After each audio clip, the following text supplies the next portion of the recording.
राधे राधे प्यारे भक्तों, कर्म किसी का सगा नहीं होता है।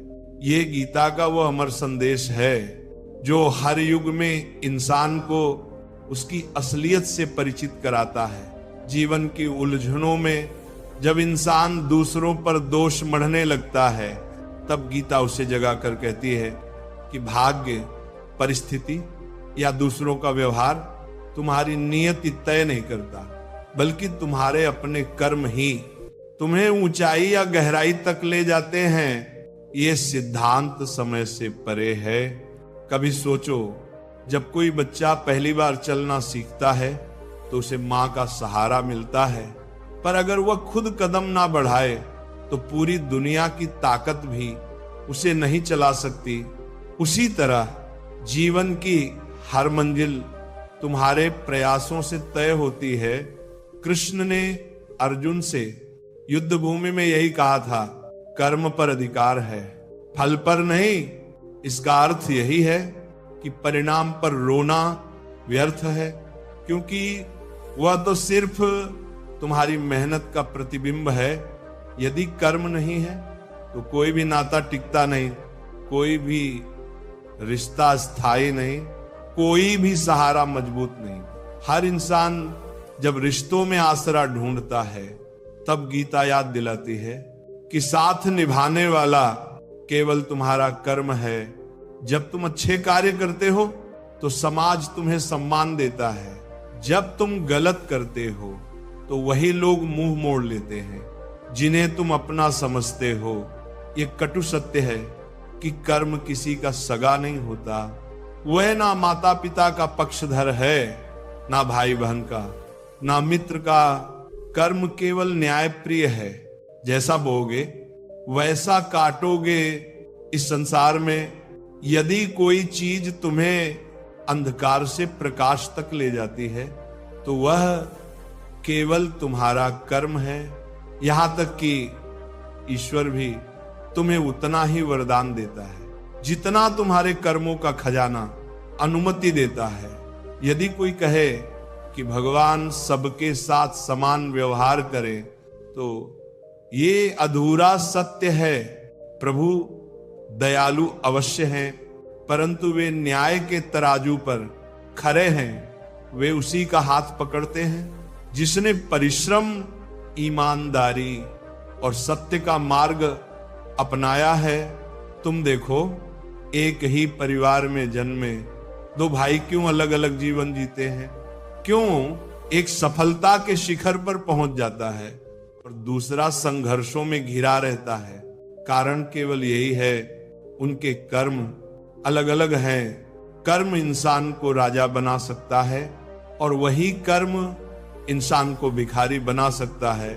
जब युद्ध भूमि में अर्जुन भय और मोह से जकड़ा हुआ था, तब कृष्ण ने उसे यही समझाया कि किसी भी रिश्ते से ऊपर उठकर, किसी भी लगाव से परे होकर केवल कर्तव्य निभाना ही सच्चा धर्म है। उन्होंने कहा, यदि तू मोह में फंसकर कर्म छोड़ देगा तो ना रिश्तेदार तुझे बचा पाएंगे, ना समाज तुझे माफ करेगा, यहां तक कि तेरा खुद का आत्मा भी तुझे कोसेगा। इसीलिए उठ और धर्म युद्ध कर। मनुष्य अक्सर ये भूल जाता है कि उसका वर्तमान, उसका भविष्य और उसका सम्मान सब उसके कर्मों पर आधारित है। लोग धन को सगा मानते हैं, लोग रिश्तों को सगा मानते हैं, लोग ताकत को सगा मानते हैं, लेकिन जब कठिनाई आती है तब सब कुछ छूट जाता है। धन संकट में साथ नहीं देता, रिश्ते मजबूरी में दूर हो जाते हैं, ताकत भी उम्र के साथ क्षीण हो जाती है। पर जो कर्म तुम्हारे जीवन में संचित होते हैं वही तुम्हें सम्मान दिलाते हैं, वही तुम्हें आगे बढ़ाते हैं और वही तुम्हारे बाद भी तुम्हारा नाम अमर करते हैं। सच्चाई ये है कि हर इंसान अपनी किस्मत का शिल्पकार है। यदि तुम आलस्य चुनते हो तो तुम्हें अपमान मिलेगा, यदि तुम ईमानदारी चुनते हो तो तुम्हें आदर मिलेगा, यदि तुम छल कपट चुनते हो तो तुम्हें भय और चिंता घेरेगी, और यदि तुम निस्वार्थ सेवा चुनते हो तो तुम्हें शांति और संतोष मिलेगा। यही है गीता का सार। कभी यह मत सोचो कि कोई दूसरा तुम्हारे जीवन को बेहतर बना देगा। ना गुरु, ना मित्र, ना परिवार, कोई भी तुम्हें मंजिल तक नहीं पहुंचा सकता जब तक कि तुम स्वयं मेहनत नहीं करोगे। कृष्ण ने कहा कि कर्म करना ही पूजा है। यदि तुम निष्क्रिय रहोगे तो ब्रह्मांड भी तुम्हारी मदद नहीं करेगा। इस जीवन का सबसे बड़ा अन्याय यही है कि लोग अपनी असफलता के लिए परिस्थितियों को दोषी ठहराते हैं, लेकिन अपनी सफलता का श्रेय खुद ले लेते हैं। जबकि गीता सिखाती है कि ना तो असफलता दूसरों की गलती से आती है और ना ही सफलता केवल भाग्य से आती है। सब कुछ केवल और केवल एक सीमा तक साथ देता है, लेकिन कर्म की छाया जन्म जन्मांतर तक साथ रहती है। यही कारण है कि गीता कहती है कर्म फल से कोई बच नहीं सकता। चाहे तुम राजा हो या साधु, धनवान हो या निर्धन, तुम्हारे कर्म तुम्हें उसी रूप में परिणाम देंगे।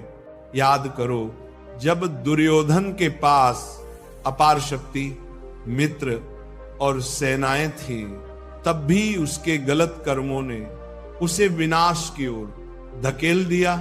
वहीं पांडवों के पास साधन कम थे, पर उनके धर्म सम्मत कर्मों ने उन्हें विजय दिलाई दी। यही प्रमाण है कि कर्म ही अंतिम न्यायाधीश है। तुम्हें यह भी समझना होगा कि कर्म केवल बाहरी क्रिया नहीं है। तुम्हारा हर विचार, हर भावना, हर इरादा भी कर्म कहलाता है। यदि मन में ईर्ष्या है तो वह भी फल देगा। यदि मन में करुणा है तो वह भी परिणाम लाएगी। गीता केवल बाहरी कर्म की बात नहीं करती, बल्कि आंतरिक कर्म यानी सोच और संकल्प की भी बात करती है।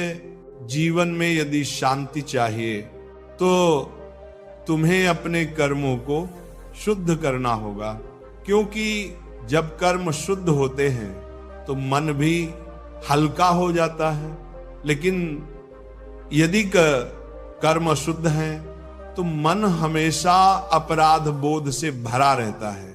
यही कारण है कि कई बार लोग सब कुछ पाकर भी संतोष नहीं पा पाते। वे सोचते हैं कि शायद अधिक धन उन्हें सुख देगा, लेकिन सच तो यह है कि अशुद्ध कर्म से कमाया गया धन केवल बेचैनी लाता है। सफलता पाने का सबसे पवित्र मार्ग यही है कि अपने कर्म को पूजा मानो। जब तुम हर काम को ईश्वर अर्पण समझकर करते हो, तब तुम्हें परिणाम चाहे जो भी मिले, भीतर संतोष बना रहता है।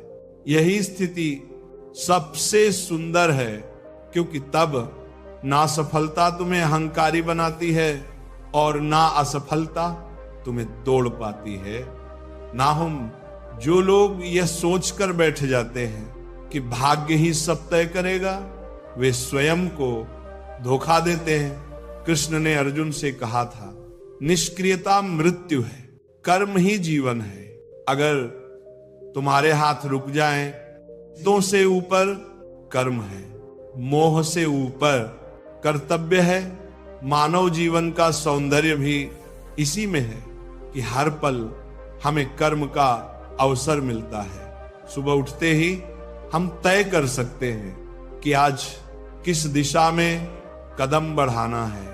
यदि हम आलस्य चुनते हैं तो दिन व्यर्थ जाता है।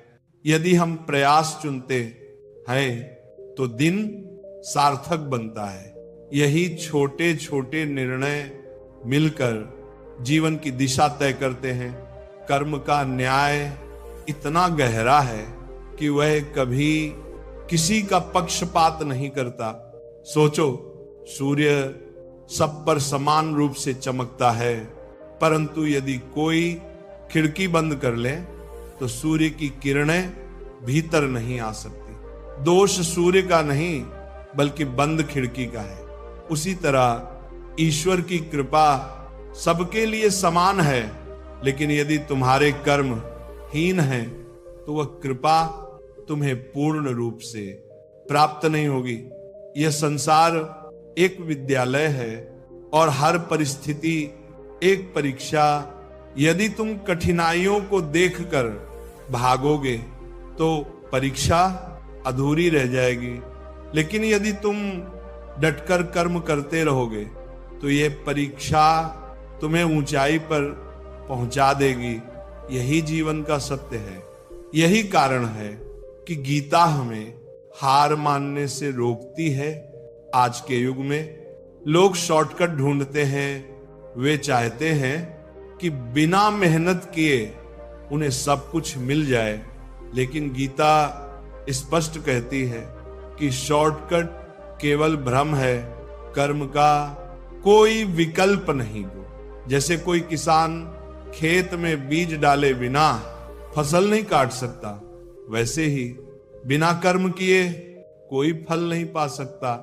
कभी ये भी याद रखो कि हर कर्म केवल बाहरी परिणाम नहीं लाता, बल्कि भीतर भी परिवर्तन करता है। यदि तुम किसी की मदद करते हो तो तुम्हारे भीतर करुणा का बीज बढ़ता है। यदि तुम छल करते हो तो तुम्हारे भीतर भय का बीज पनपता है। यही बीज भविष्य में वृक्ष बनते हैं और तुम्हारे जीवन को आकार देते हैं। यही कारण है कि गीता कहती है, सज्जन कर्म आत्मा को हल्का करते हैं और दुर्जन कर्म आत्मा को बोझिल। यह तुम्हारे पास आती है जब तुम किसी को चोट पहुंचाते हो, तो वही पीड़ा किसी ना किसी रूप में तुम्हारे जीवन में प्रवेश करती है। यही कारण है कि गीता हमें ना केवल कर्म करने की प्रेरणा देती है, बल्कि यह भी सिखाती है कि कर्म शुभ होना चाहिए। संसार में जितनी भी बेचैनियां हैं, जितने भी संघर्ष हैं, उनकी जड़ में असंतुलित कर्म ही है। यदि इंसान संतुलित, सजग और धर्म सम्मत कर्म करना सीख ले तो न केवल उसका जीवन सुंदर हो जाएगा, बल्कि समाज भी शांति से भर जाएगा। यही गीता का स्वप्न है, एक ऐसा समाज जहां हर व्यक्ति अपने कर्तव्य को समझे और उसे निष्ठा से निभाए। कृष्ण ने युद्ध भूमि में कहा था, स्वधर्म निधनम श्रेय परधर्मो भयाव, अर्थात अपने कर्तव्य को निभाते हुए मृत्यु भी आ जाए तो वह श्रेष्ठ है, लेकिन किसी और के कर्म को अपनाना भयकारी है। इसका मतलब यह है कि तुम्हें अपने कर्म से भागना नहीं चाहिए, चाहे वह कितना भी कठिन क्यों ना लगे। जब तक तुम अपने दायित्व को नहीं निभाओगे तब तक तुम्हें शांति नहीं मिलेगी। अब सोचो, जब एक बीज धरती में दबाया जाता है तो वह अंधेरे और मिट्टी के बोझ को सहता है, लेकिन उसी सहनशीलता और धैर्य से वह अंकुर बनता है, पौधा बनता है और